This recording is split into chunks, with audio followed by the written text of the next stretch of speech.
Ongi etorriak, badakizute 3 egunez, hemen elkarrekin izateko aukera izango degula, eta egia esan, geure idazkaritzo sozialean bilera izan genuenen eta gai hau tratatzen ari ginala, nun egingo ote genuen Lautato Si delakoaren presentazioa, eta ez dakit zein etorri zitzaion burura, hemen akuarium bertan egitea, eta danok hau batez esan genuen, horixe baietz, han egingo genuela. Bueno, pues creo que es una suerte haber tenido esta intuición de hacer la presentación de la encíclica Laudato Si en un sitio como este. No sé cómo nos inspiró el espíritu y aquí estamos. Quiero agradecer muchísimo, no está con nosotros don Vicente Zarahueta, porque sois conscientes de que don Vicente, todos creo que le conocemos en Donosti, es un referente, don Vicente Zarahueta, que forma parte de este patronato, de este Aquarium, y que él nos acogió con las manos abiertas, totalmente abiertas. Entonces quiero hacer mención de él. Sé que a él le hubiese encantado estar aquí, igual lo mismo le vemos estos días todavía, pero bueno, está el hombre pues escasito, tiene que cuidarse porque tiene sus añitos y si le vemos le agradeceremos personalmente, pero lo quiero decir en público, por la acogida que hemos tenido. Y bueno, y sin más, pues como hay que hacer una presentación de nuestro ponente, yo os voy a decir que tuvimos... ¿a quién llamamos para poder presentar la encíclica Laudato Si? Pues os voy a decir cómo lo hicimos. Yo llamé a la Comisión Justicia y Paz de la Santa Sede, donde sabéis que el cardenal Turkson preside esa comisión pontificia de Justicia y Paz, y allí dije, ¿me podrían ustedes recomendar a alguien que nos pudiese presentar la encíclica Laudato Si en habla española? Y evidentemente pues nos dieron aquí el nombre de el padre José Ignacio García, un jesuita pues de Burgos, de Madrid, perdón, que está en Bélgica, y bueno, pues sin más, ahí él se dispuso. Pero como yo creo que la presentación la tiene que hacer alguien que le conozca, así un poco personalmente, a padre Martín, que está entre nosotros, que es de Loyola Echea, que algunos le conocéis, pues le voy a pedir que nos diga una palabra de presentación del padre José Ignacio. Y agradecer también a la compañía pues que nos ha hecho digamos de acogedora del padre José Ignacio, y así todavía nos ha sido mucho más fácil hacer la invitación personal. Que sepáis que este va a ser nuestro plan. Gaurko egunez, izango da hitzaldia, hain zuzen enziklikaren presentazioarena.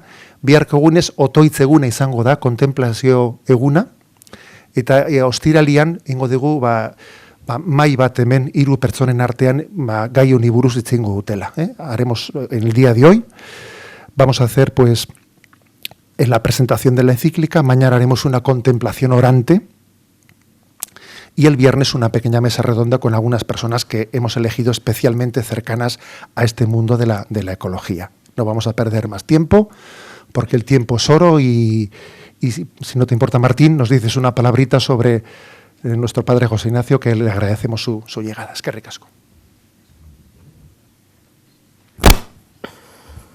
Pues es que ricasco a los dos José Ignacios, también a quien voy a presentar. Él es compañero jesuita de Madrid. Él es licenciado en Ciencias Económicas por ICADE, la Universidad Jesuita de Madrid. Ha trabajado también durante bastantes años en la parte de ecología que la Compañía de Jesús tiene erradicada en Valladolid, en una facultad de Ingeniería Agrícola que se llama INEA. Él ha trabajado allí y ha unido esas dos vertientes de la economía, la ecología, que también tiene otras dos vertientes de las que nos habla la encíclica, ¿verdad?, que es la justicia y la sostenibilidad, ¿no?, del planeta, de la creación, ¿no?, y la justicia hacia las personas que habitamos, ¿no?, y habitan ese planeta. Él llevaba 6 años ya trabajando en Bruselas. Está trabajando sobre todo representando ante la Unión Europea pues estas causas justas que también la Compañía de Jesús y también los obispos europeos tienen. Cada vez más la Unión Europea, la Comisión el Consejo y el Parlamento pues deciden un montón de cuestiones que tienen que ver con la agenda de la fe y de la justicia, y entonces él trabaja allí representando tanto en unas comisiones, tanto a los obispos europeos como a los provinciales europeos, pues en estos temas de fe y de justicia. Bueno, pues él tiene muchos hobbies, pero bueno, pues la lectura, y también la economía, y también la vida religiosa. La vida religiosa y la teología son temas que le apasionan, aunque últimamente no le damos mucho tiempo para trabajar en ellos. Pero bueno, como ha dicho José Ignacio, el obispo, pues aunque yo le conozco, los amigos le conocemos, pero bueno, en el Vaticano, siempre en el Vaticano nos conocen más. Así que nada, José Ignacio, pues tienes la palabra. Muchas gracias.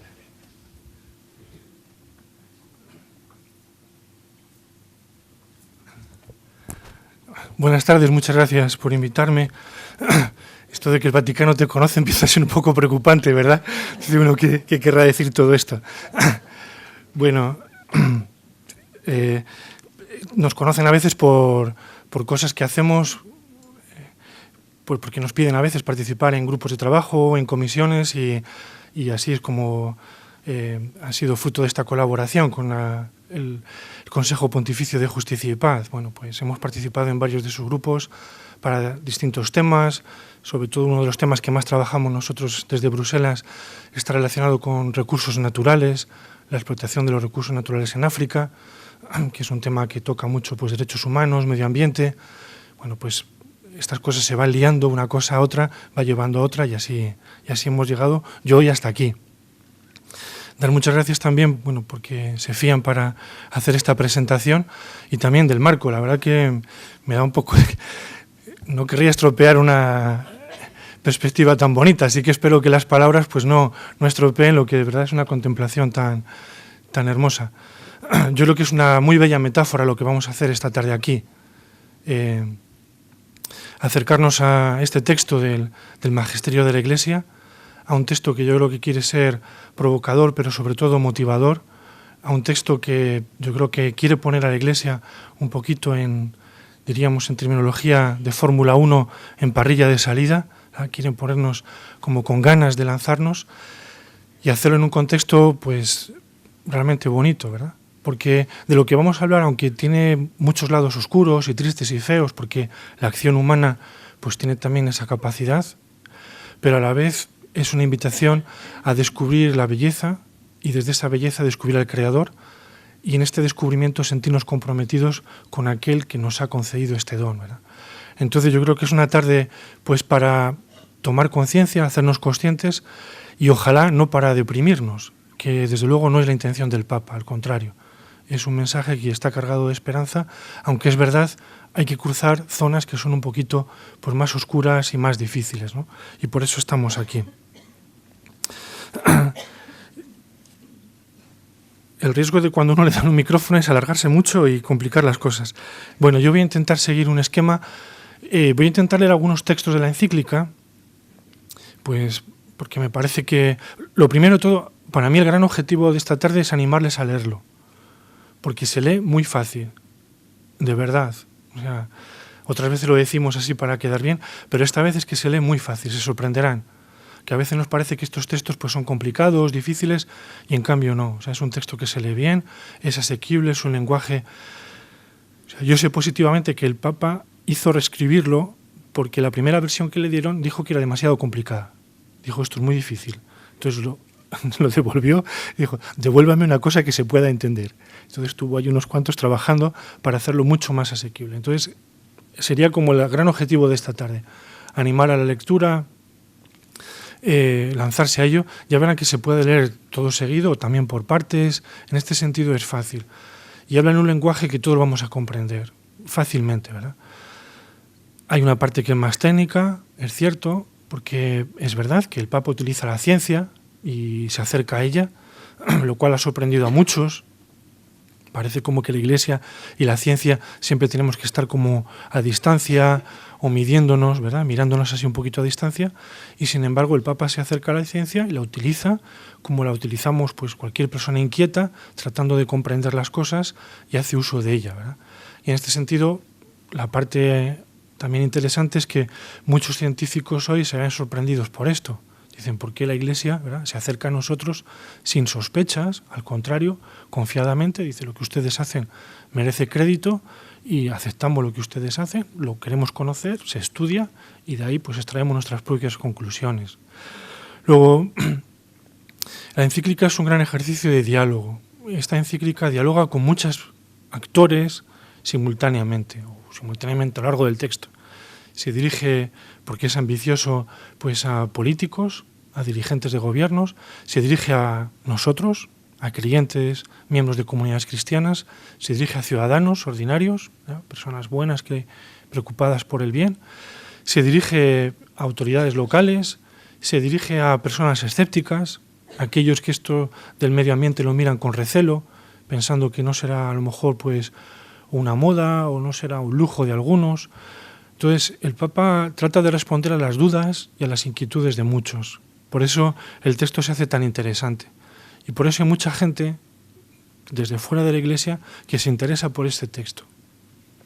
Yo estoy aquí muy contento, pero he hecho presentaciones parecidas, o bueno, participo en foros que no son creyentes de ninguna manera, ¿no? En Bruselas, pues alguna fundación nos llama porque se interesa.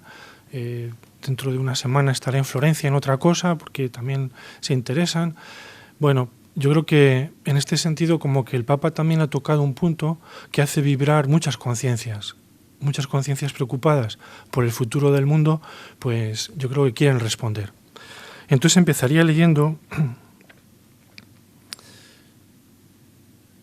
El Papa en dos momentos, por lo menos del texto, intenta responder a la pregunta ¿por qué esta encíclica o por qué esta inquietud también para los creyentes? Que a lo mejor pues no es tan evidente o no lo hemos vivido tan evidente o no lo ha sido así tampoco en la vida de la Iglesia, ¿no?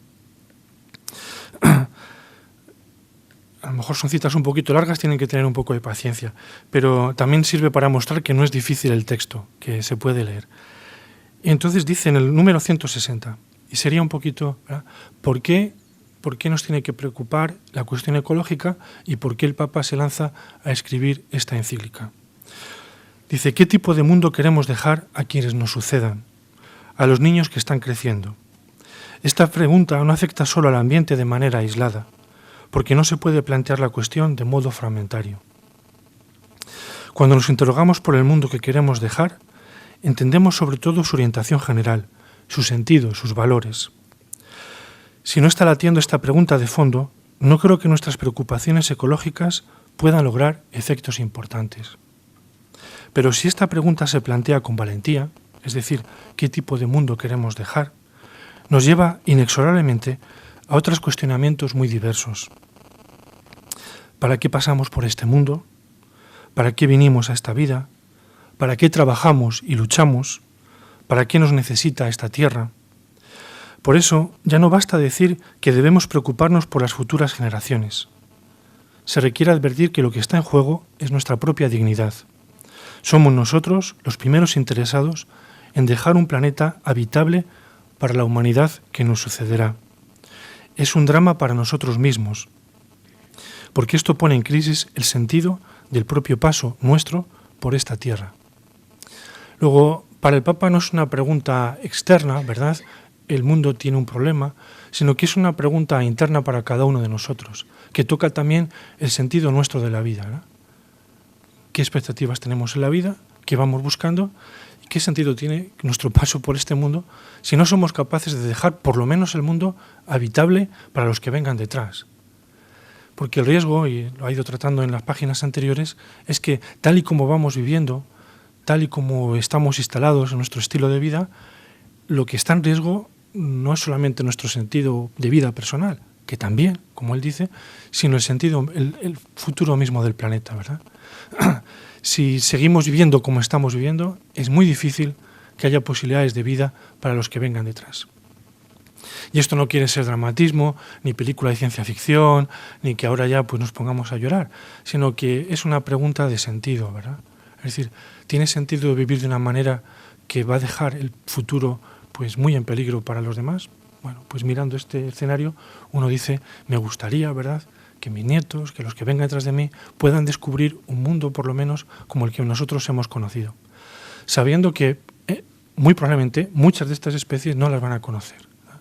Que la capacidad de destrucción de especies pues es notable la que tenemos. Así que sería como esta pregunta también de sentido y de dignidad propia humana, ¿verdad?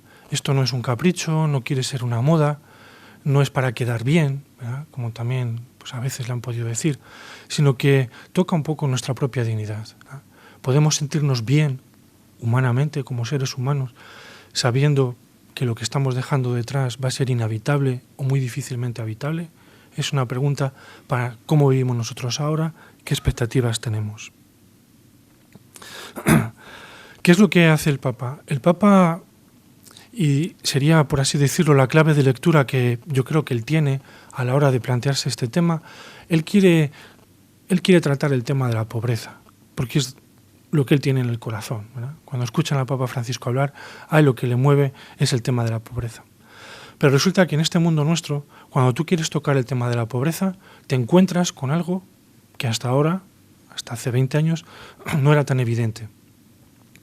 Y es que no podemos responder a la pregunta de la pobreza si no respondemos también a la pregunta por el medio ambiente.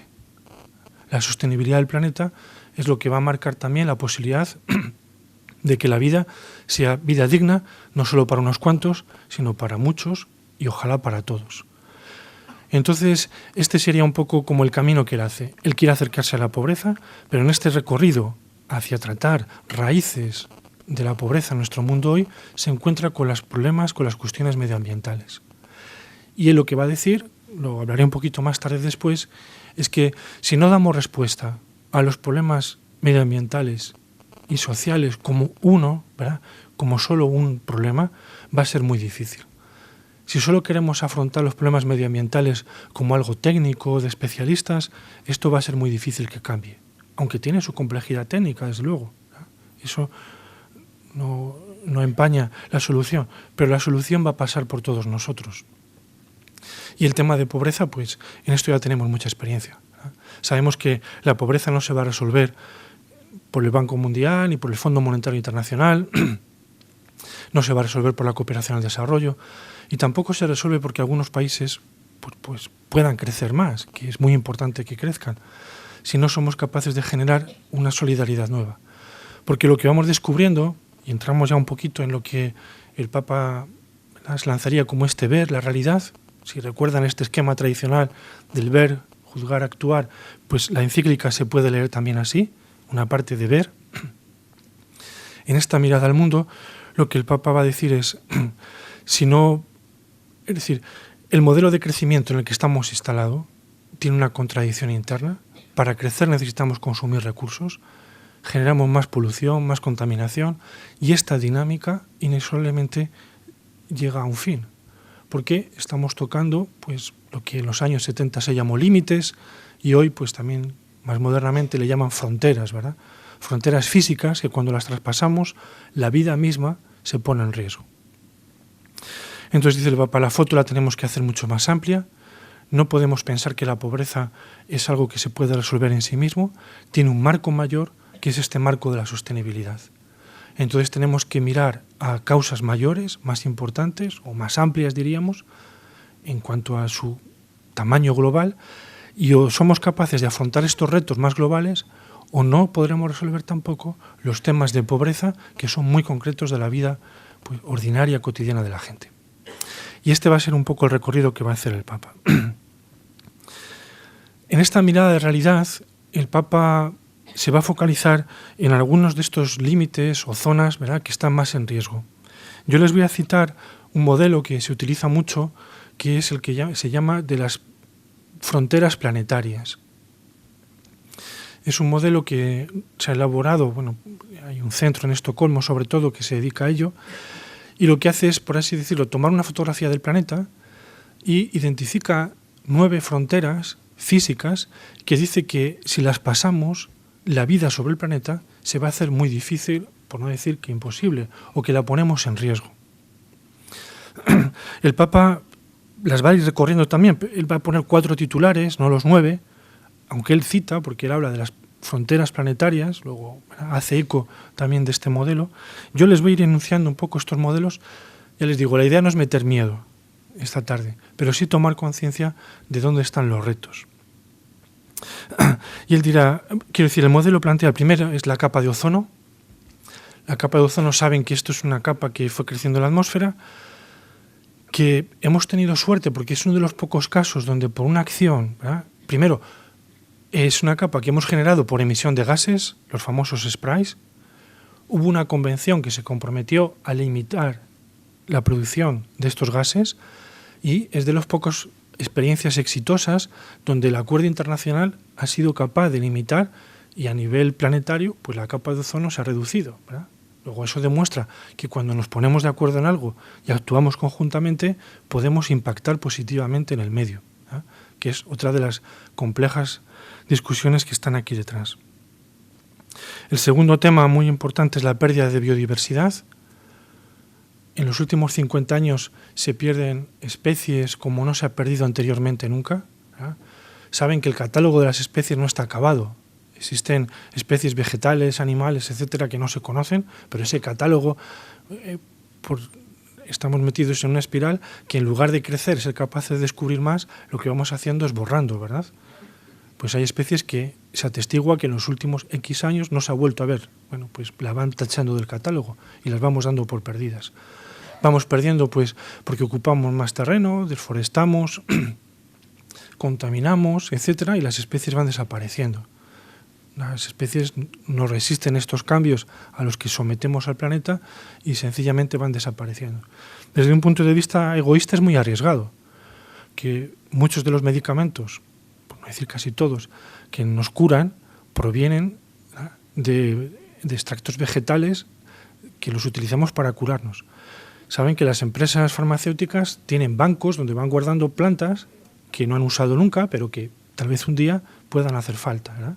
Y estados, etcétera, generan lo que llaman bancos de germoplasma, donde vamos guardando historia vegetal de nuestro planeta por si un día la necesitamos.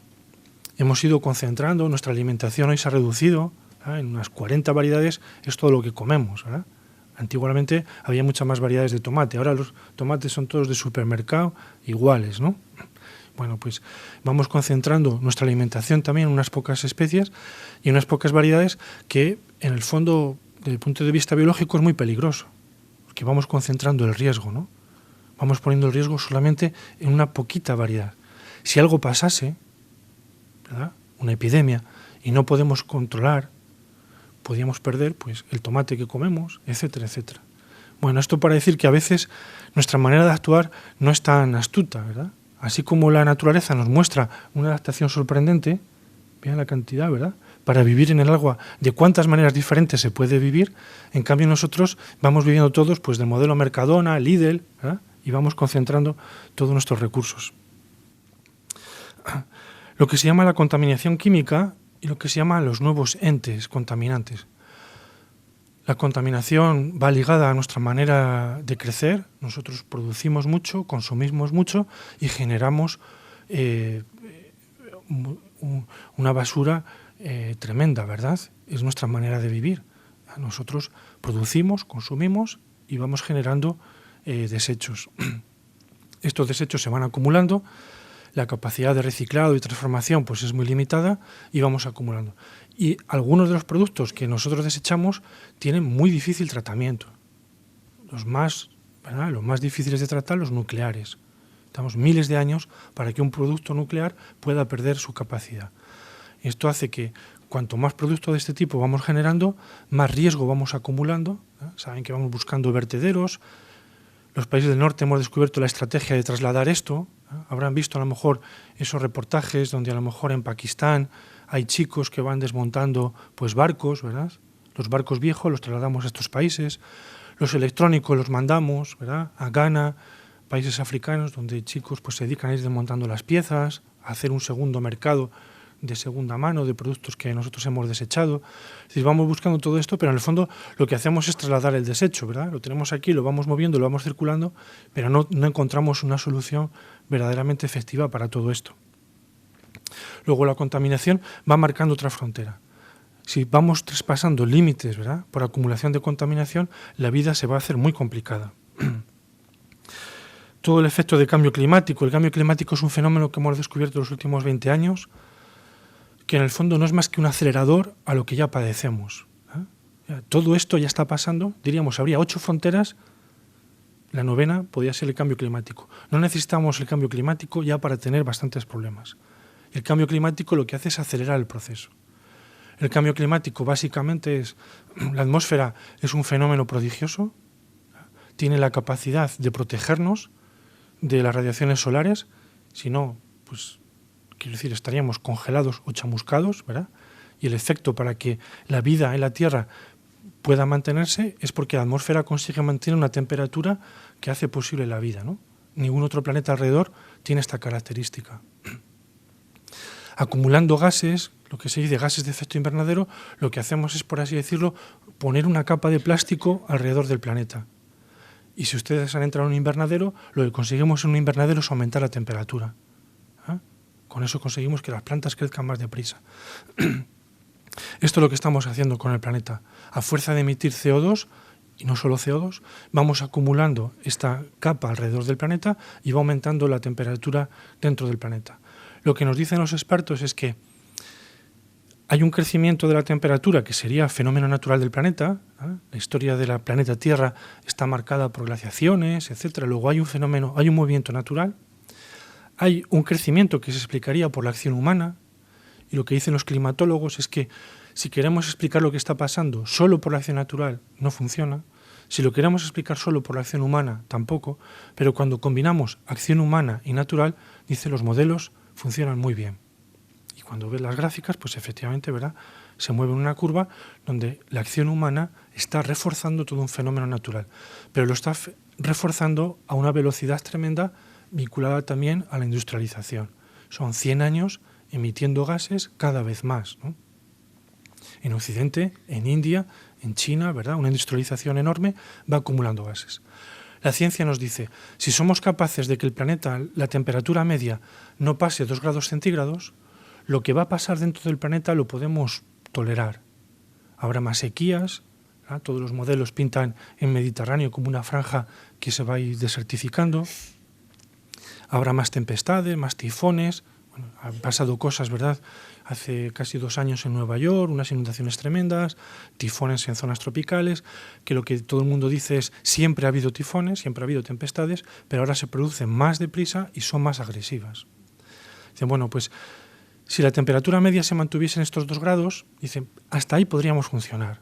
Nos podríamos adaptar, a lo mejor, ya saben ustedes que hay empresas, viticultores que compran tierras en zonas más altas, porque ya la producción de uva en las zonas habituales no está funcionando tan bien. Entonces van comprando en zonas más altas porque efectivamente los veranos son tan calurosos que van estropeando, ¿no? Entonces hay que ir un poquito más alto. Saben también, en Holanda mucha gente está comprando tierras y casas, pues se van para Alemania porque saben que sus tierras previsiblemente se van a inundar. Holanda es un modelo de país que creció ocupando el mar, ¿verdad? Los famosos polders, todo esto. Bueno, pues el riesgo que tenemos es que nuestra manera de producir, nuestra manera de, efectivamente, de producir y de consumir, ¿verdad?, el uso que hacemos de automoción, de vehículos, la producción industrial, no consigamos mantenernos dentro de estos 2 grados y pasemos a escenarios que ya se disparan. Entre 2 y 4 son capaces de modelar, más de 4 dicen ya no sabemos lo que puede pasar. Ya empiezan las películas de ciencia ficción.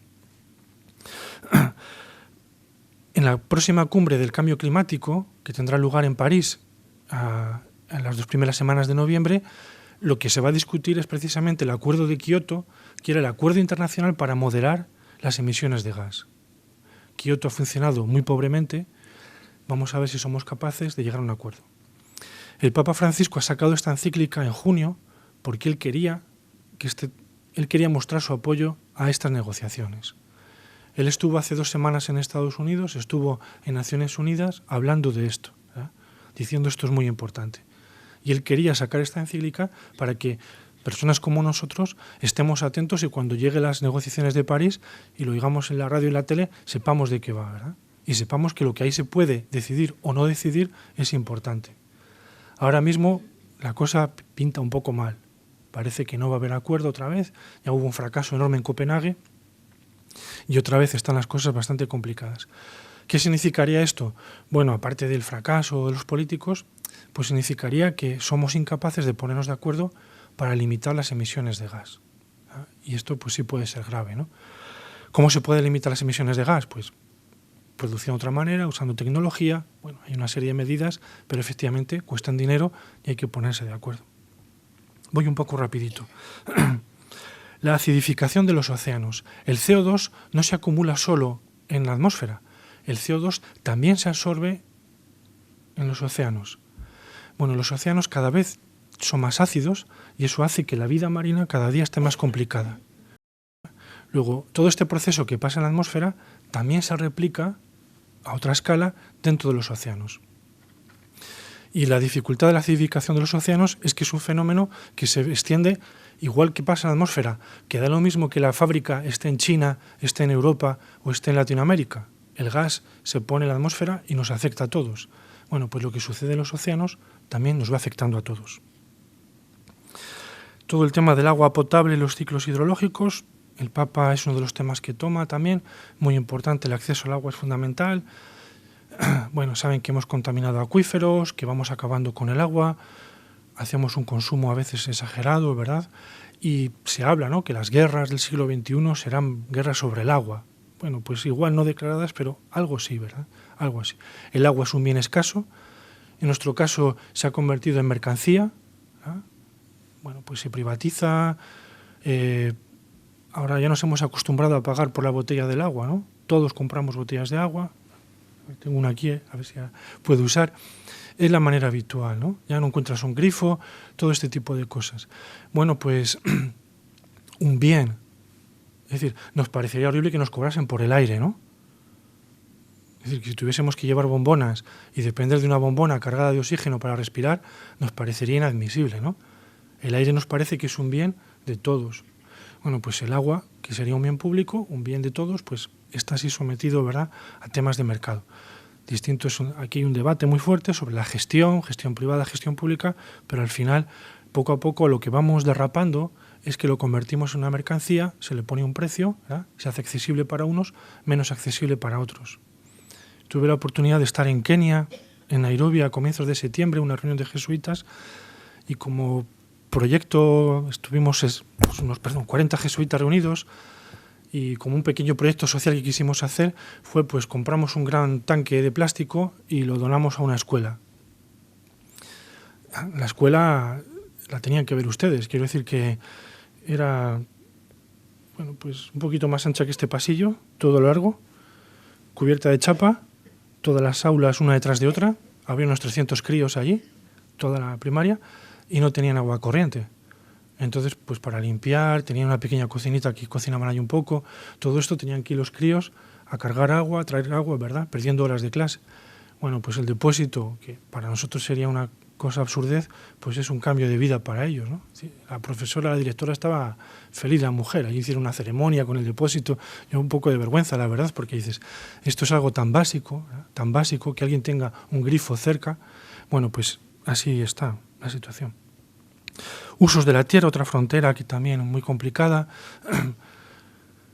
Cada vez, hay un uso de la tierra, sobre todo en agricultura, fertilizantes, etcétera, contaminamos suelos, contaminamos acuíferos, una deforestación brutal, el Amazonas. Bueno, pues estamos perdiendo zonas que son importantísimas para el futuro y para la vida humana, ¿no? Es decir, desde el punto de vista biológico somos una especie muy curiosa. Pocas especies se ponen tan en peligro como nosotros, ¿no? Vamos como quemando nuestras fuentes de vida y de supervivencia. Contaminaciones de nitrógeno y de fósforo y la contaminación atmosférica. Todo ¿verdad?, serían como 9 barreras que cuando uno las va dibujando, pues puede ver que algunas las hemos cruzado, otras estaríamos como en el borde, cambio climático. Algunas podrían a lo mejor ser reversibles, como el ozono, si nos esforzamos y nos ponemos de acuerdo, y otras probablemente aunque nos esforcemos, ya no podríamos. Es decir, las especies perdidas están perdidas, nunca las podremos recuperar, ¿no? En esto, pues es muy... Sí, llama mucho la atención cómo somos capaces, ¿verdad? Y para nosotros creyentes, confesamos por un lado que esto es obra del Creador y por otro, pues tenemos que reconocer que maltratamos la creación, ¿no? Esta imagen muy elemental, ¿no? Si a ti te hacen un regalo, ¿verdad? Pues lo desenvuelves con cariño, lo aprecias, lo acoges, aunque, ¿verdad? A lo mejor no lo entiendes del todo, ¿no? Porque también la naturaleza muchas veces nos desborda, pero lo acogemos, ¿no? En cambio nosotros pues lo cogemos, lo utilizamos y a veces parecemos niños pequeños, ¿no? Lo primero que hace un niño cuando le regalan un coche es le quita las ruedas, ¿no? Lo empieza a desmontar, después hay que explicarle que no, que todo eso va junto, etcétera, que si no, no tiene sentido. Bueno, así estamos un poco. El Papa hace esta visión, ¿no?, del planeta, le utiliza la ciencia, la encíclica la van a encontrar muy asequible, se puede leer muy bien. Y constatando esto, él vuelve a su pregunta de principio, ¿verdad? Dice, ¿cuál es el sentido de todo esto? En el fondo, ¿cuál es nuestro sentido? La pregunta por nuestra dignidad, ¿no? La dignidad humana. Y la dignidad humana se pone en el lugar que nos acoge, en este planeta que nos acoge, donde podemos vivir, y en nuestra manera de vivir, es decir, como personas. Si podemos vivir dignamente en ella o pues tenemos que sufrir condiciones de vida que nos, bueno, pues que te hacen vivir en pobreza, de una manera indigna, diríamos.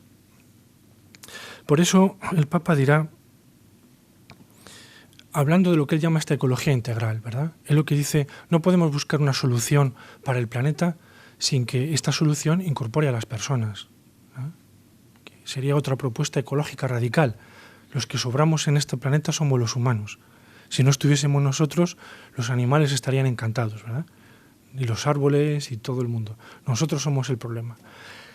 Bueno, algo tiene el argumento, porque cuando queremos proteger un espacio, ¿verdad?, tenemos que poner un poco de barreras, tenemos que limitar el acceso, ¿verdad? Luego tenemos que reconocer que no somos tan buenos gestores, cuidadores de este planeta, ¿verdad? Que nos acercamos a él pues para aprovecharnos, para exprimirlo, ¿verdad?, para sacar todo lo que podemos. Esto es de los mensajes fuertes que nos llegan en este momento. Pero es muy interesante cómo formula el Papa este momento.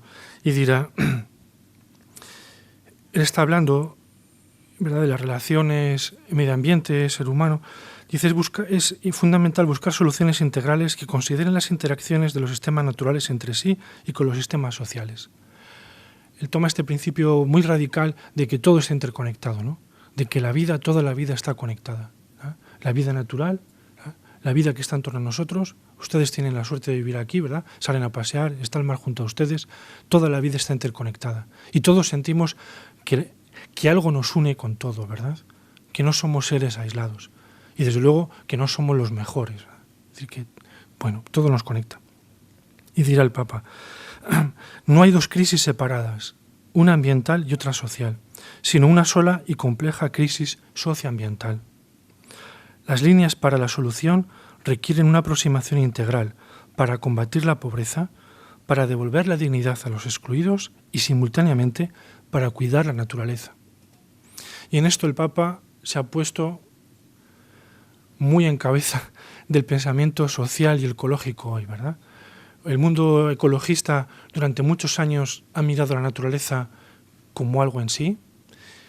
Los que trabajamos por la justicia social, hemos mirado las cuestiones sociales en sí. Y solo recientemente nos damos cuenta de que medio ambiente y sociedad no son dos temas enfrentados, sino que se necesitan mutuamente, ¿verdad? No puede haber un planeta sin personas, porque entonces ya no nos interesaría, ya no estaríamos aquí. Pero para que haya un planeta con personas necesitamos que sea un planeta vivible donde podamos estar, ¿verdad? Necesitamos esta interacción. Y entonces el Papa se pone delante de este tema y dice, efectivamente, aquí no hay dos crisis, aquí hay un problema radical, que es un problema radical para el ser humano, un problema de sentido, y eso tenemos que tratarlo de una manera integrada. Tenemos que buscar soluciones que devuelvan la dignidad a las personas, que den posibilidad de vida a los excluidos, pero que cuiden también de este planeta. Y si no, esto no va a tener solución. Entonces, ¿dónde estaría un poquito así la clave para nosotros creyentes? Pues en lo que se llama el Papa, y no solo él, ya lo había hablado Juan Pablo II, ¿verdad? La conversión ecológica. Me hizo gracia porque me hicieron una entrevista en el periódico y el periodista, un chico joven, pues era por el teléfono. Y yo le saqué esta expresión de la conversión ecológica. Y me dice, ¿la conversión? Y es verdad que es un lenguaje religioso, ¿verdad? En la sociedad civil no hablan de conversiones. La sociedad habla pues, de transformación, de cambio, de adaptación. Nosotros, en fe, hablamos de conversión. Para nosotros tiene mucho sentido, ¿verdad? Convertirse es dar un giro profundo a la vida, ¿verdad? Y un giro que no se hace sobre nosotros mismos, porque sabemos que eso no funciona, ¿verdad? Sabemos que convertirse es un giro que hacemos fundados en nuestro Señor Jesucristo, ¿no? Y desde ahí uno puede convertir su vida. Luego, no es nuestro esfuerzo el que nos cambia, sino es esta apertura a Dios la que es capaz de cambiarnos. Por eso nosotros utilizamos esta expresión de conversión ecológica, que para mucha gente de la sociedad civil pues es muy interesante, claro, porque en el fondo está hablando pues, de un cambio de actitudes, un cambio de maneras de vivir y un cambio de convicciones y de manera de pensar. Y para nosotros creyentes, un cambio del corazón. Esto es lo que nos mueve. Por eso esta imagen de la conversión ecológica es muy importante, ¿verdad? Es decir, que no se trata solo de un tema nuevo que metemos en la cabeza, sino que lo que esperamos es que esto vaya permeando también nuestra vida, nuestras comunidades cristianas, nuestras parroquias, seamos capaces de incorporar estos temas, aprender de aquellos que nos pueden ayudar y traducirlo también a nuestro lenguaje y, como diría al final también, poder celebrarlo. Para nosotros creyentes, si no hay celebración, pues nos falta algo muy importante. Si los desiertos exteriores se multiplican en el mundo, porque se han extendido los desiertos interiores, la crisis ecológica es un llamado a una profunda conversión interior. Pero también tenemos que reconocer, y aquí el Papa se dirige a nosotros cristianos identificando algunas actitudes, también tenemos que reconocer que algunos cristianos comprometidos y orantes, bajo una excusa de realismo y pragmatismo, suelen burlarse de las preocupaciones por el medio ambiente. Otros son pasivos, no se deciden a cambiar sus hábitos y se vuelven incoherentes. Les hace falta entonces una conversión ecológica, que implica dejar brotar, y aquí yo creo que el Papa toca muy profundamente la raíz de esta conversión, que implica dejar brotar todas las consecuencias de su encuentro con Jesucristo en las relaciones con el mundo que lo rodea. Vivir la vocación de ser protectores de la obra de Dios es parte esencial de una existencia virtuosa. No consiste en algo opcional, ni en un aspecto secundario de la experiencia cristiana. Bueno, pues por aquí iría la conversión ecológica. Esto no es algo secundario, esto no es algo para algún rato, no es algo para cuando me apetece, sino que es algo que uno va integrando poco a poco en su vida. Y en esto las comunidades cristianas pues tenemos un papel muy importante que jugar. Nos tenemos que ayudar a aprender cómo se hacen estas cosas. La sociedad civil a veces ya nos ayuda, ¿no? Hay que separar la basura, hay que hacer determinadas cosas, ¿verdad? Bueno, pues aparte de lo que podamos, ¿verdad?, que nos viene puesto por la sociedad, como comunidades, pues hay cosas que podemos ir practicando juntos y que nos puede ayudar. A veces uno puede sentirse solo o como un desafío muy grande, que puedo hacer yo ante el cambio climático, pues es verdad, a lo mejor poquito, pero como comunidades es donde podemos ir construyendo, ¿verdad? Es muy interesante que la sociedad civil mira también a las comunidades de creyentes, ¿eh?, sobre todo en estos temas, porque mucha gente se da cuenta que los retos que hay por delante no los van a cambiar los gobiernos, ni los va a cambiar un acuerdo, ni los van a... Al final, todo esto va a pasar también por nuestros estilos de vida. Si somos capaces de vivir de una manera más sobria, más austera, y donde estemos dispuestos a compartir de una manera más intensa. Si no, esto es imposible. No va a haber gobierno que lo cambie, que es una dinámica tal que es muy difícil, ¿no? Entonces, mucha gente sensata pues se vuelve también a nosotros, ¿no? Dice, ustedes los creyentes tienen muchas virtudes, ¿no? Algún defecto tendremos, claro, pero ellos reconocen nuestras virtudes, ¿no? Dice, ustedes son resistentes, ustedes son capaces de mantener un mensaje en el tiempo y mantenerlo con esperanza. Dice, ustedes nos pueden ayudar pues a transformar también nuestra vida ciudadana y pueden contribuir a esto, ¿no? Entonces yo creo que es un reto a la Iglesia, yo creo que esta encíclica es un reto a nosotros creyentes de cómo podemos ir cambiando, de cómo podemos ir aprendiendo hábitos y estilos de vida. Nos pueden ayudar muchos que ya lo están haciendo en asociaciones, etcétera, y irlos incorporando también nosotros. Y esta conversión ecológica iría buscando esta ecología integral. Esta ecología integral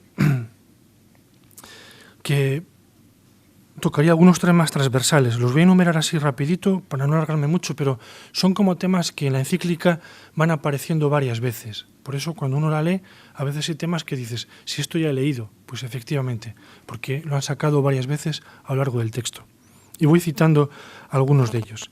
Dice, la íntima relación entre los pobres y la fragilidad del planeta. Las personas que más sufren los impactos medioambientales son las personas más pobres.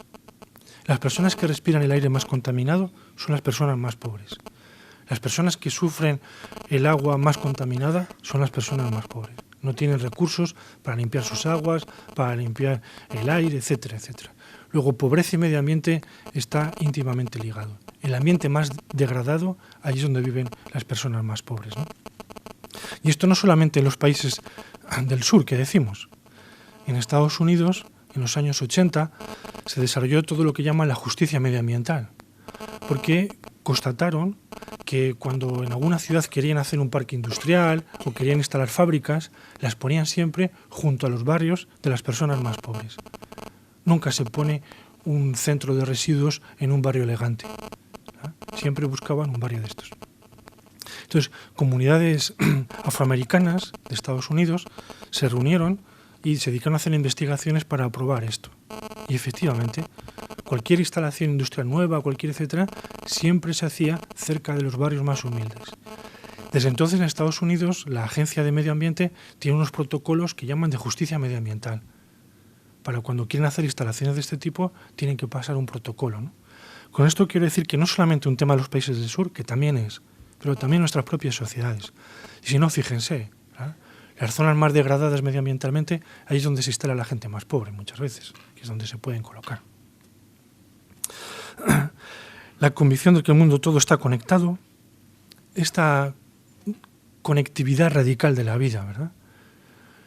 Bueno, pues también es algo muy importante, que el Papa lo insiste muchísimo en la encíclica. Sería como descubrirnos que, y esto es fruto también de la modernidad, ¿no? Es fruto de la historia. Es decir, en un momento dado hemos sacado, no sé, desmitologiza, igual me alargo ustedes me avisan. Se desmitologiza la naturaleza, ¿no? Para muchos pueblos, Dios está en los árboles, Dios está en la tierra, ¿verdad? Las piedras. Para los hindúes, Dios está en una vaca, ¿verdad? No se puede tocar. En la India, los jesuitas tenemos un noviciado, es la casa de formación de los jóvenes. Cuando entran jóvenes religiosos, están 2 años en esa casa de formación. En una de esas casas de formación tenía una finca bastante amplia. Y entonces, para protegerla, la han declarado bosque sagrado según el rito hindú. De esta manera no se pueden talar árboles, no se puede cortar. Porque para los hindúes ese bosque está habitado por la presencia de Dios, ¿no? Nosotros no tenemos un rito así en nuestra fe católica, ¿no? Para poder declarar un bosque sagrado y que no se pueda tocar. Bueno, entonces, en un momento dado, Dios sale de la naturaleza porque Dios no es la naturaleza, ¿verdad? Entonces, Dios sale de la naturaleza. Trasladamos a Dios a nuestra conciencia, ¿verdad? Y mantenemos a Dios en nuestra conciencia, en la vida de los sacramentos y en la vida de la liturgia. Pero por desgracia la modernidad va retirando a Dios de tantos sitios que lo saca también del individuo. Al final Dios no está en ninguna parte y queda solo el hombre. Y el hombre, bueno, pues se descubre solo y aislado. Al final lo que nos pasa a nosotros es lo más importante, ¿verdad? Y la vida humana pues pierde esa conectividad radical y pierde sentido, ¿verdad? El ser humano queda aislado. Bueno, ¿para qué estoy en este mundo? Son las preguntas del Papa al comienzo, ¿no? Bueno, pues estoy en este mundo porque estoy íntimamente conectado a la vida que me rodea, a toda la vida. A la más frágil, a la más capaz, a la que no puede, a la que se esfuerza por vivir, ¿verdad? A toda esa vida estoy conectado. Bueno, pues esta conectividad radical es la que fundamenta el sentido y la preocupación por esta creación, este cuidado. La crítica al nuevo paradigma y a las formas de poder que derivan de la tecnología. Esto le ha traído muchas críticas a la encíclica. porque es verdad, le da muy fuerte. Él utiliza la fórmula tecnocracia. El Papa dice, ha habido una alianza entre la tecnología y el poder financiero de este mundo, dice, y esta alianza hace que la tecnología no se ponga al servicio de las personas, sino se pone al servicio de otros intereses. Y esto puede ser una fuente de fracaso para la humanidad. Esto hay mucha gente que no le gusta escucharlo, pero si tratamos de mirarlo un poquito fríamente, ¿verdad? A lo mejor el Papa ha puesto mucha pasión en esta denuncia, pero yo creo que podemos reconocer que la ciencia y la tecnología hoy no se mueven por un altruismo, ¿verdad? No se mueven solo, ¿verdad?, por buscar aparentemente lo desconocido. La investigación está financiada, lo que se descubre se utiliza por algunos, etcétera, etcétera, ¿no? 1000 debates en nuestra sociedad, patentes de medicamentos. Nosotros estamos trabajando mucho el tema de recursos naturales en África, ¿verdad? Es una fuente de sufrimiento. Se habla, ¿no?, de la maldición de los recursos naturales. Se habla así. Para muchos de estos países el tener petróleo o el tener minerales se ha convertido en una maldición más que en una fuente de satisfacción. Y entonces el Papa en esto hace un alegato muy fuerte. Él no está contra la tecnología, algunos dicen el Papa contra la tecnología. No es así, porque él dice claramente, ¿verdad?, que la tecnología es fuente, ¿verdad?, es una fuente muy importante de la humanización. Puede ponerse al servicio de la humanización, pero tiene que estar a este servicio, ¿verdad? Tiene que estar a este servicio. Y hoy nuestro riesgo es que la tecnología se va empoderando de sí misma, ¿verdad?, se alía con determinados poderes y no está al servicio, ¿verdad?, sino que pone a los demás al servicio de ellos. La invitación a buscar otros modos de entender la economía y el progreso, también otro mensaje muy importante. Yo creo que esto, hasta el más neoliberal de los economistas, la única salvedad que te dice, bueno, pero al final la tecnología lo va a resolver. Bueno, pues, ¿verdad?, sería como la única esperanza. Pero esto es una contradicción interna que es muy difícil resolver. Nuestro modelo económico está basado en producir, consumir, ¿verdad?, producir, consumir. Y después, bueno, pues unos recursos financieros que ayudan a la producción y una publicidad, un marketing que ayuda al consumo. Y esta es una bicicleta. Y sabemos que cuando esta bicicleta se pedalea más despacio es horrible. Nos ha pasado en esta crisis de estos últimos años, ¿verdad? Si la bicicleta se mueve más despacio, desempleo, etcétera, etcétera. Podemos seguir pedaleando más deprisa. Lo único que sabemos es que nos vamos a pegar contra un muro, ¿verdad? Las fronteras que hemos descrito antes están ahí. Lo único que hacemos es acelerar este proceso. El Papa lo que dice es necesitamos buscar modos diferentes de vivir juntos. Esta encíclica se titula El cuidado de la casa común. Todos vivimos en esta casa y necesitamos encontrar maneras que podamos vivir juntos. Si no, será sencillamente imposible. Será imposible. El valor propio de cada criatura, bueno, pues es una mirada nueva al sentido de la creación. Yo creo que aquí hay un esfuerzo también para la teología cristiana. Quizá nuestra manera de concebir la creación pues también facilita cierto pragmatismo, cierto utilitarismo, reconocer el valor de todo lo creado. Es fácil aquí, ¿verdad? Cuando uno contempla esto, es fácil reconocer que estos peces tienen un valor, ¿verdad? Solo su belleza, su presencia ya nos devuelve el valor, ¿no? Bueno, pues hay cosas no tan bellas en la naturaleza, ¿no? Bueno, pero toda ella merece un respeto y debemos encontrar también el valor y el encuadre para todo ello. Y no solamente algo que está a nuestro servicio y que nos sirve, y si no nos sirve, podemos aniquilarlo. O si nos sirve es cuando lo aniquilamos, claro, que lo aprovechamos al máximo. El sentido humano de la ecología, esta ecología integral, esta ecología que toca la vida, no solamente la naturaleza, sino la vida humana, las relaciones personales, las relaciones vecinales. El Papa convocó a los alcaldes de las 60 ciudades mayores del mundo. Después de publicar la encíclica, llamó a los alcaldes, los invitó a una reunión al Vaticano. El discurso es muy simpático, fue cortito, pero también muy simpático. Y les dijo, miren, esto no lo van a arreglar los políticos, ¿no?, así, grandes. Esto necesitamos que ustedes también, que las ciudades sean capaces de motivar a las personas. Este cambio tiene que crecer a nivel local. En el fondo el Papa está tocando todos los grandes temas del movimiento ecologista, ¿no?, lo global y lo local. Cómo somos capaces de articular los grandes problemas y los hacemos vida cotidiana de cada uno de nosotros. La necesidad de debates sinceros y honestos, un capítulo entero para el diálogo, ¿no?, a todos los niveles, proponiendo modos y principios para este diálogo. Yo creo que es un tratado muy importante. La grave responsabilidad de la política internacional y local, ¿verdad?, lo local y lo global. La cultura del descarte, así lo explica el Papa, ¿no? esta cultura del descarte. Usamos las cosas y cuando no nos interesa las botamos, ¿no? Cuando no nos valen, lo desechamos. Este descarte, ¿verdad? La vida, la más frágil, la que nos parece que vale menos, pues esta es la que se puede descartar. En este sentido, bueno, el Papa, yo creo que como que nos hace mirar, ¿no?, de una manera, yo diría, antiutilitarista al utilitarismo en el que nos vivimos cotidianamente, ¿no? Las cosas nos valen y si no nos valen las tiramos. Dice, bueno, pues vamos a mirar las cosas porque tienen también su valor y sobre todo la vida de las personas. Y al final un nuevo estilo de vida. Un nuevo estilo de vida. ¿Sabemos exactamente cómo es ese estilo de vida? No, y dice el Papa, la Iglesia no lo sabe ni lo puede decir. Esto es un ejercicio que tiene que hacer la sociedad civil, los políticos, los ciudadanos. Tenemos que hacerlo todos, ¿no? Lo que nosotros podemos hacer como cristianos es contribuir, colaborar, animar, ¿verdad? Poner nuestra esperanza también al servicio de esta causa que es noble, que es fundamental y que es muy importante. Y termino leyendo otro párrafo que yo creo que, bueno, pues es para todos nosotros, ¿no?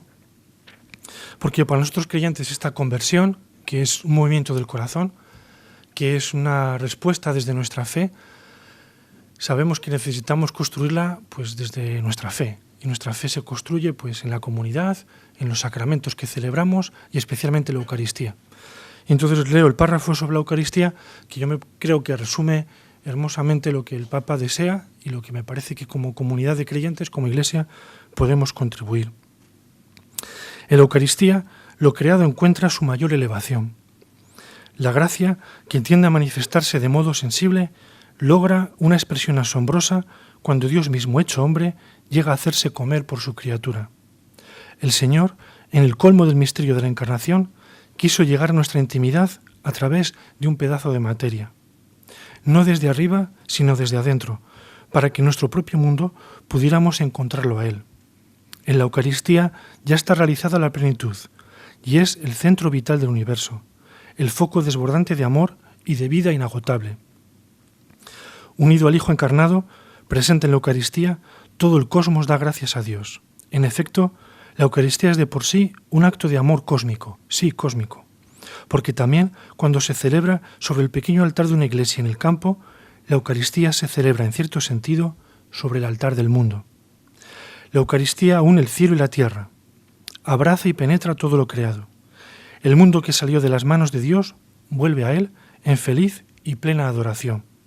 En el pan eucarístico, la creación está orientada hacia la divinización, hacia las santas bodas, hacia la unificación con el Creador mismo. Por eso la Eucaristía es también fuente de luz y de motivación para nuestras preocupaciones por el ambiente y nos orienta a ser custodios de todo lo creado. Pues que nuestras celebraciones de la Eucaristía se carguen también de nuevo ímpetu, ¿verdad? A veces las vivimos un poco monótonamente y por rutina. Bueno, pues yo creo que el Papa nos invita a abrir a nuevas dimensiones que no necesitan de cosas extraordinarias, sino de celebrar aquello que el Señor nos llama y nos ofrece. Muchas gracias.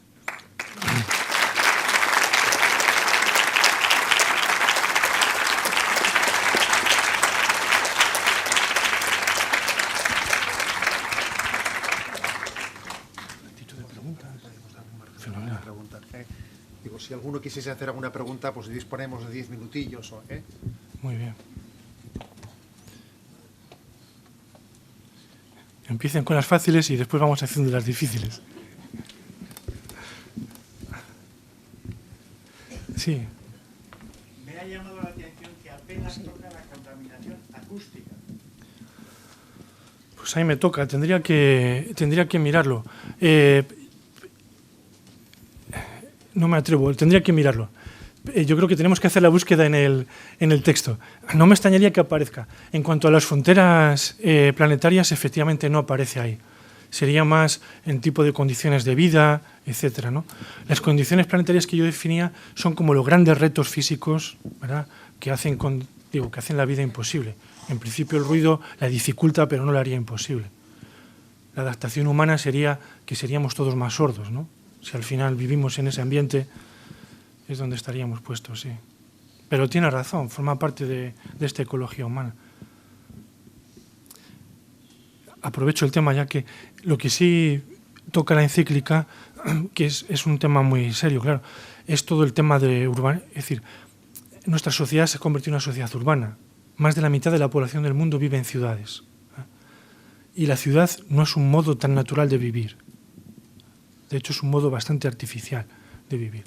Entonces, el modo urbano de vida exige unos consumos de energía, transporte público, etcétera, etcétera, muy importante, ¿no? Entonces, en este sentido, la ecología humana sí llamaría pues, por ciudades más capaces, probablemente de tamaño más medido, o de organización de la ciudad en tamaños más medibles, ¿no? Hay mucho esfuerzo ahora desde el urbanismo por buscar tamaños más humanos para una ciudad, ¿no?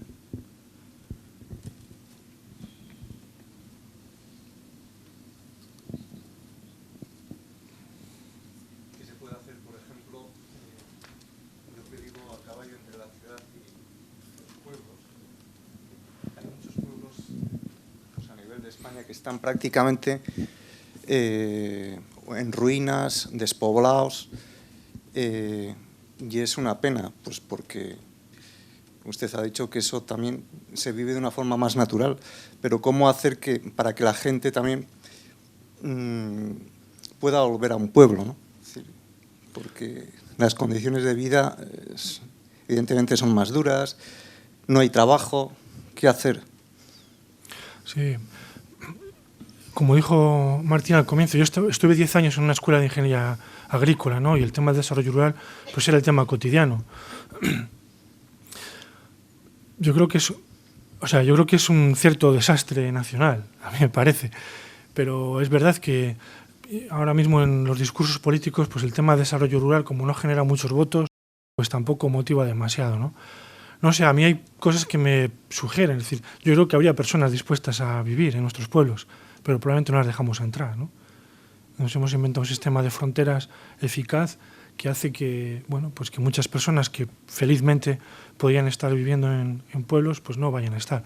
Hay otros problemas de propiedad de la tierra, te quieres instalar, pues necesitas unas inversiones, ¿no?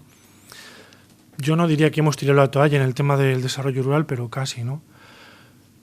Lo digo en España, pero hay sociedades, por ejemplo la francesa, donde el medio rural está muy valorizado. O sea, aquí sí que hay un tema cultural, ¿no?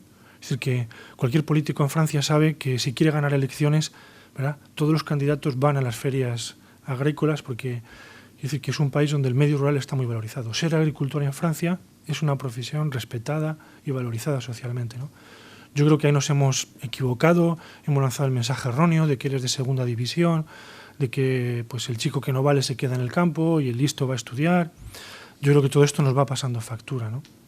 Y sí, no sé si es la mejor solución. Para mí, la única en la que puedo ver así un poco cierta coherencia sería dejar a aquellos que quieran, que a lo mejor están llamando a la puerta, pues que se puedan instalar y puedan labrar un porvenir.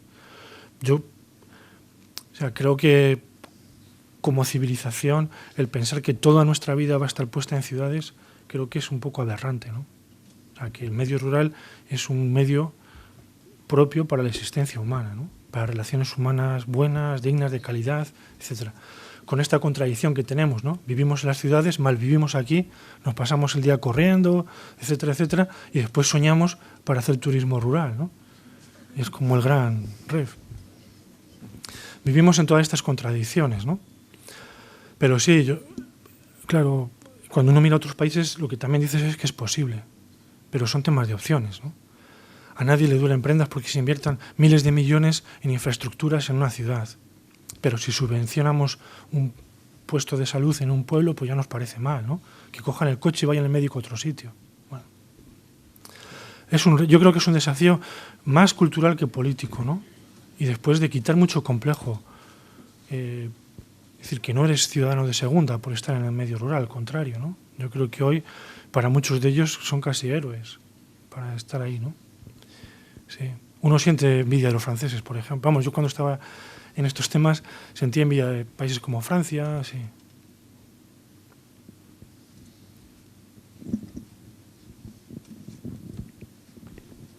¿Y las religiones pueden tener un papel en esta transformación fundamental?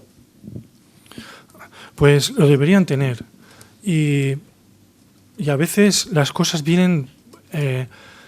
yo les decía antes, hay muchas personas que se acercan a la iglesia, por ejemplo, les puedo contar anécdotas de todo tipo. Una de las más, un notable físico francés, director de programas de lanzamiento de misiles, pues nos vino una vez a ver, el hombre súper preocupado, quería que le consiguiéramos una entrevista con el Papa, con el anterior, porque bueno, pues él había hecho sus cálculos y él veía que el mundo iba a una crisis fenomenal, ¿no?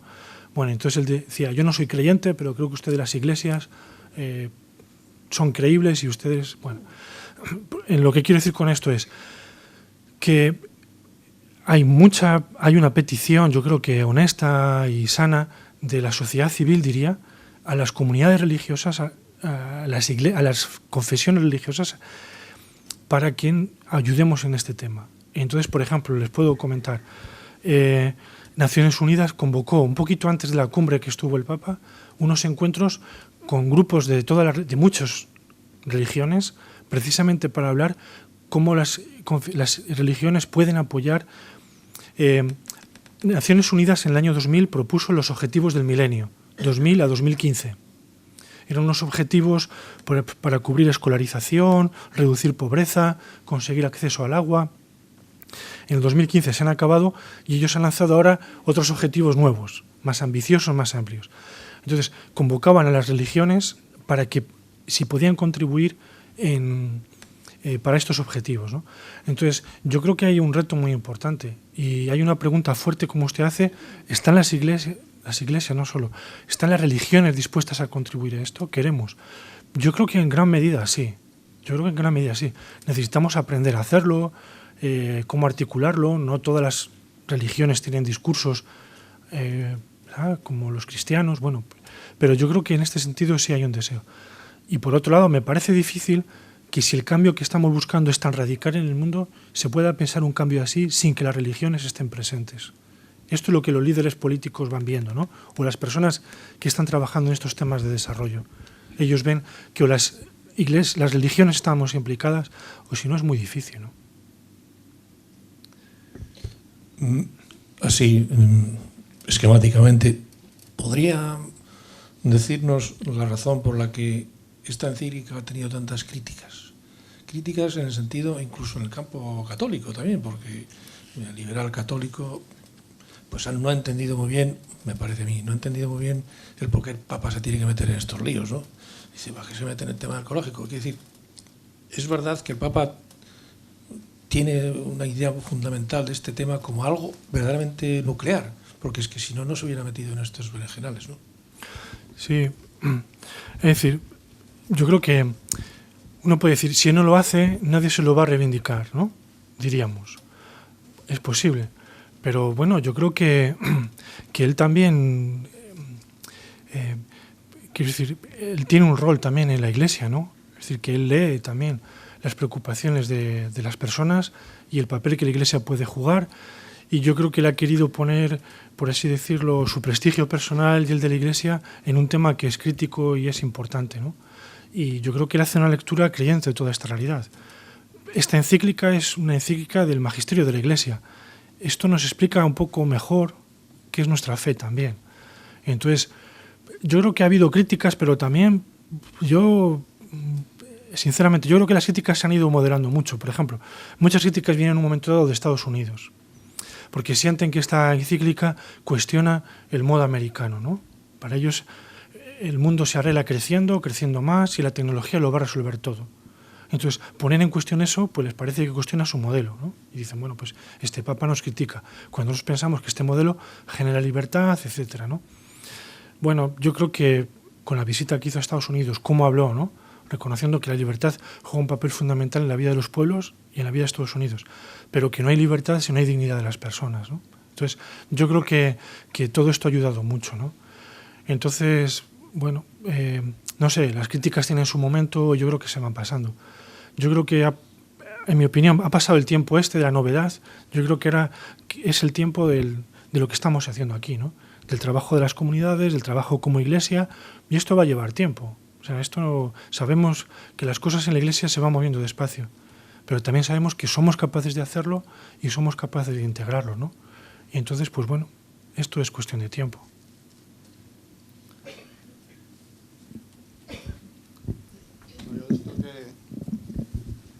Vamos, creo que esta pregunta es bastante acertada y me parece que en buena parte, digo la última, no la mía, que quizá ha habido mucha gente que se ha lanzado a hablar de la encíclica y a criticarla mucho antes de leerla.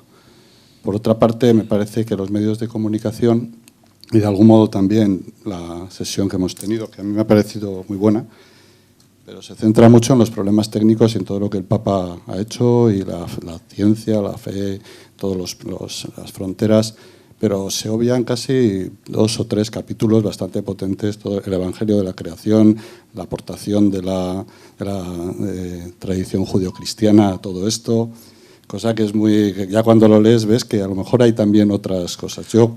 Hay una idea que al menos de las lecturas que he hecho hasta ahora me sale, es que esto no es un tirón de orejas del Papa a los católicos, que parece que nos está dando la impresión cuando nos dice que tenemos que ir por ahí y tal, sino que es para todo el mundo. Y como Papa, quizá, bueno, el Papa no cita a Dios hasta el punto 30 de la encíclica, cosa que es bastante significativa, fuera de la introducción, ¿no?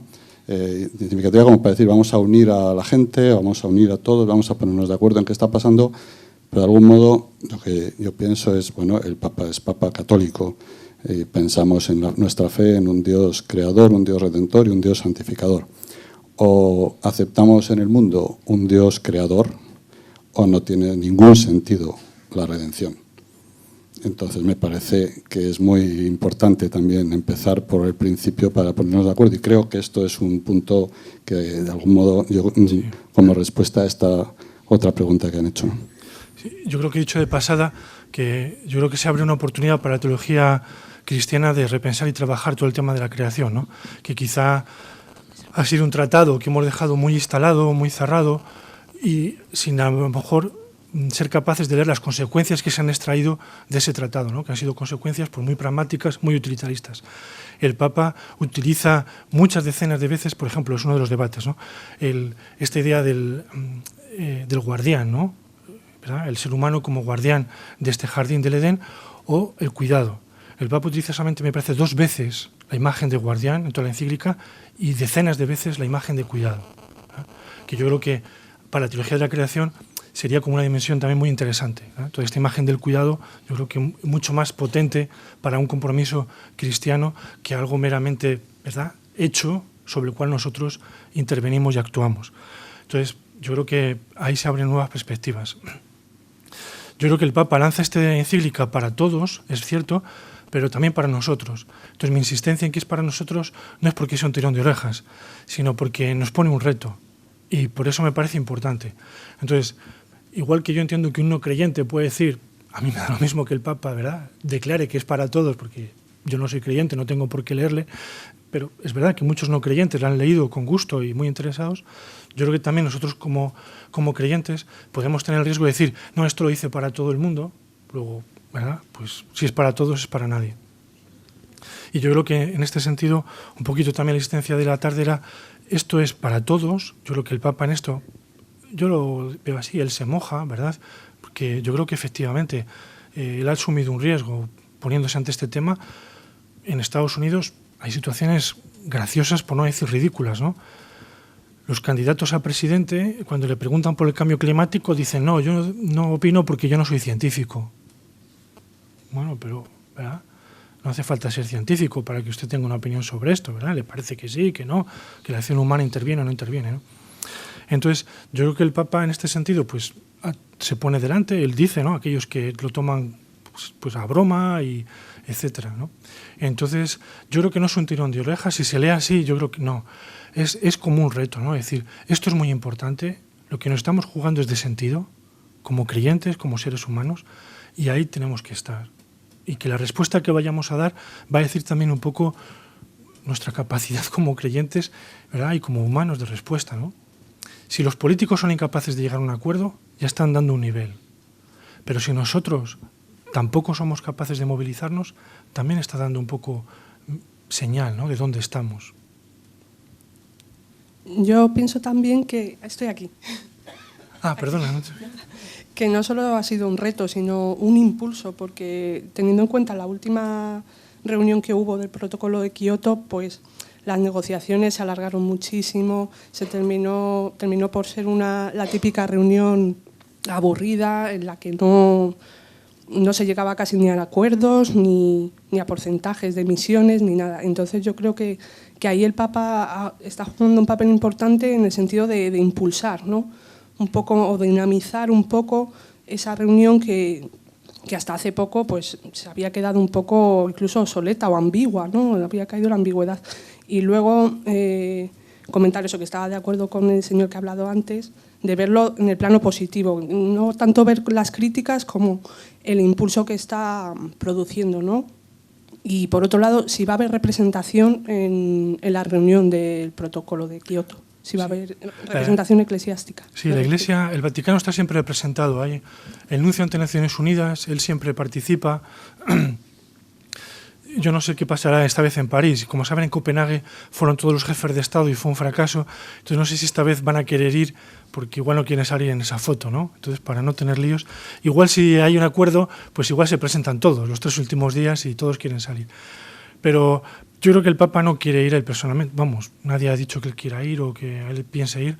Siempre en todas las COP, que se llama así, las conferencias de las partes del Tratado del Cambio Climático, hay siempre representación del Vaticano, tiene un discurso, o sea que en este sentido está siempre representado, ¿no? Después hay organizaciones de la Iglesia, bueno, pues por ejemplo en Europa las grandes ONGs, Manos Unidas, Miserior Alemana, las grandes católicas tienen una federación. Esta federación va a estar allí, nosotros también, bueno, o sea, todo el que puede va a estar por allí. Entonces, sí, o sea, en este sentido, como Iglesia nos hacemos presentes y la Iglesia se hace presente y participa, ¿no? Me he perdido un poco la pregunta. La idea es como que... sí, hay una expresión que utilizan en inglés y es el liderazgo moral, ¿no?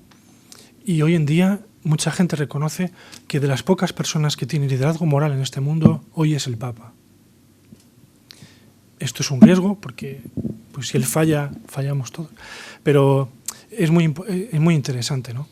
El que él fuera a hablar a la Cámara de Representantes, ningún Papa anterior ha habido a hablar, ¿no? El que su viaje a Estados Unidos, cómo se le escucha, cómo los líderes respetan su presencia, lo que muestra es que es una figura con autoridad moral hoy, ¿no? Y que su mensaje es escuchado y es recibido. ¿Cómo se crea un líder de este tipo? Pues, bueno, para nosotros creyentes porque el Espíritu Santo actúa, ¿no? Y es capaz de mover a una persona y hacer que la Iglesia pues lo transparente un poco, ¿no? Y que ojalá no sea solo el Papa, sino que la Iglesia toda pues sea vista así, con esta autoridad moral, ¿no? Con este compromiso. Y él ciertamente, o sea, yo creo que hace todo lo que puede para que estas negociaciones salgan bien, para que haya acuerdos ambiciosos, para que haya acuerdos que comprometan. En este sentido, él está poniendo todo lo que puede, ¿no?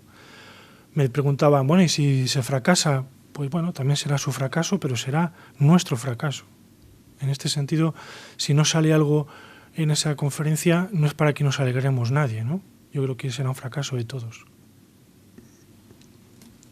Yo no es que quiera defender al ser humano con lo que voy a hacer ahora, ni mucho menos, no, pero pienso que los científicos también nos meten mucho miedo.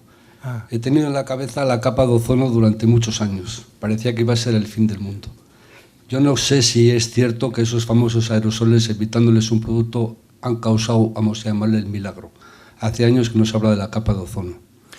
Y por otro lado también quería decir que hace no muchas semanas oí a un científico en la cadena COPE decir que para el 2030, si al Sol le salían 6 manchas de un tamaño determinado, decía 2, 3 no tenían gran riesgo, a partir de 6 o 6 ya eran un riesgo si eran de un tamaño, una posible glaciación. Estoy hablando que dijo hacia el 2030.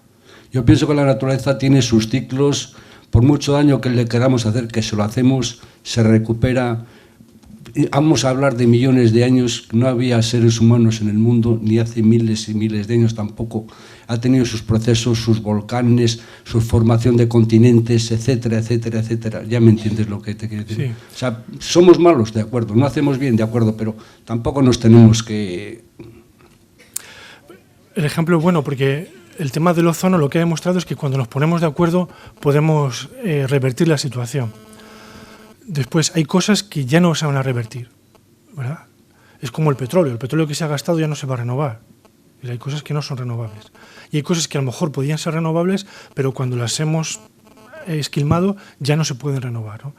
Entonces, usted dice, bueno, en una perspectiva de largo plazo, ¿no? 1.000 millones de años, pues a lo mejor esto tiene otro movimiento. Pero lo que nos estamos planteando no es esa distancia. Lo que nos estamos planteando es la distancia de lo que nosotros podemos hacer aquí y ahora. Y para las generaciones futuras, no tan futuras, sino estamos hablando de 20, 30, 50 años, 100 años, ¿no?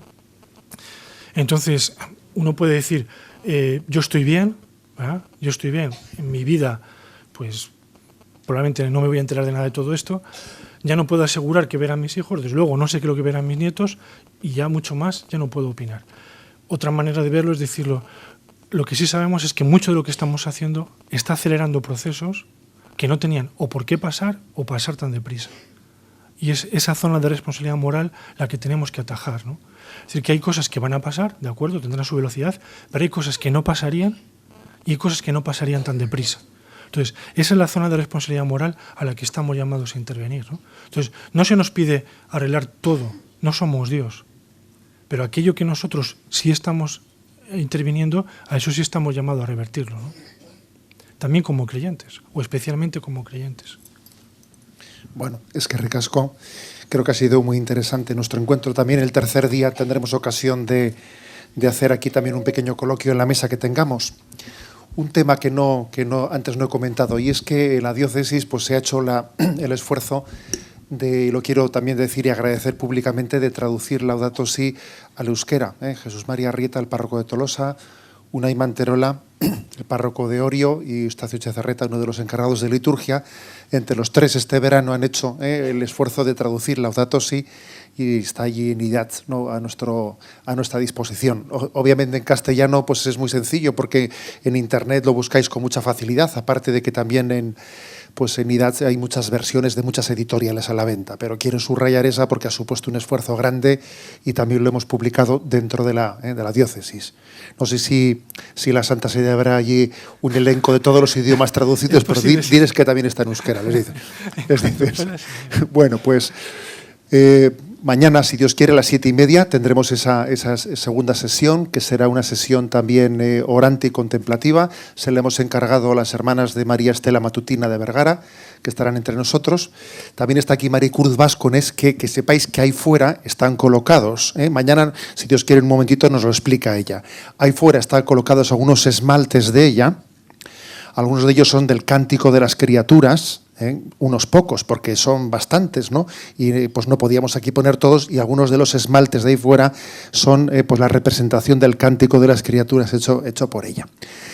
Y si Dios quiere, pues mañana a las 7:30 y el viernes a las 7:30 aquí nos vemos. Muchísimas gracias, José Ignacio, tocayo. Muchísimas gracias. Gracias.